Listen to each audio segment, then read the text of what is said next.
ನಾನು ಪೂಜಾ ಅಂತ ಧಾರವಾಡದವಳು. ನನಗೆ ಹೊಟ್ಟೆ ನೋವು ಅಂತ ಸ್ಕ್ಯಾನಿಂಗ್ ಮಾಡ್ಸೋಕ್ಕೆ ಡಾಕ್ಟರ್ ಜಗದೀಶ ಅವ್ರು ಹೇಳಿದರು. ಅದರಲ್ಲಿ ನನಗೆ ಯೂಟ್ರಸ್ ಒಳಗೆ ಫೈಬ್ರಾಯ್ಡ್ ಆಗಿದೆ ಅಂತ ಗೊತ್ತಾಯಿತು. ನಾನು ಡಾಕ್ಟರ್ ಸೌಭಾಗ್ಯ ಕುಲಕರ್ಣಿ ಅವರಿಗೆ ತೋರಿಸಿದೆ. ಅವರು ಯೂಟ್ರಸ್ ಆಪ್ರೇಟ್ ಮಾಡಬೇಕಂತ ಹೇಳಿದರು. ಅವರು doctor Sameer and doctor Komal madam ಅವರು ನಂದು ಲ್ಯಾಪ್ ಮಾಡಿ ಯೂಟ್ರಸನ್ನು ಹೊರಗೆ ತೆಗೆದಿದ್ದಾರೆ. ಸೋಮವಾರ ಅಡ್ಮಿಟ್ ಆದೆ, ಮಂಗಳವಾರ ಆಪ್ರೇಷನ್ ಆಯಿತು. ಇವತ್ತು ನಾನು ಆರಾಮಾಗಿದ್ದೀನಿ, ಮನೆಗೂ ಕೂಡ ಹೋಗ್ತಿದ್ದೀನಿ. 3 ಡೇಸ್ ಆಯಿತು.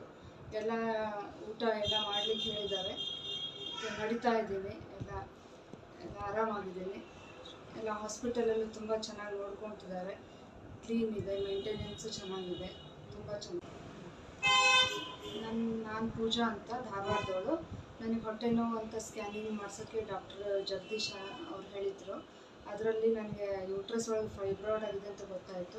ನಾನು ಡಾಕ್ಟರ್ ಸೌಭಾಗ್ಯ ಕುಲಕರ್ಣಿ ಅವರಿಗೆ ತೋರಿಸಿದೆ. ಅವರು ಯೂಟ್ರಸ್ ಆಪ್ರೇಟ್ ಮಾಡಬೇಕಂತ ಹೇಳಿದರು. ಅವರು doctor Sameer and doctor Komal madam ಅವರು ನಂದು ಲ್ಯಾಪ್ ಮಾಡಿ ಯೂಟ್ರಸನ್ನು ಹೊರಗೆ ತೆಗೆದಿದ್ದಾರೆ. ಸೋಮವಾರ ಅಡ್ಮಿಟ್ ಆದೆ, ಮಂಗಳವಾರ ಆಪ್ರೇಷನ್ ಆಯಿತು. ಇವತ್ತು ನಾನು ಆರಾಮಾಗಿದ್ದೀನಿ, ಮನೆಗೂ ಕೂಡ ಹೋಗ್ತಿದ್ದೀನಿ. 3 ಡೇಸ್ ಆಯಿತು. ಎಲ್ಲ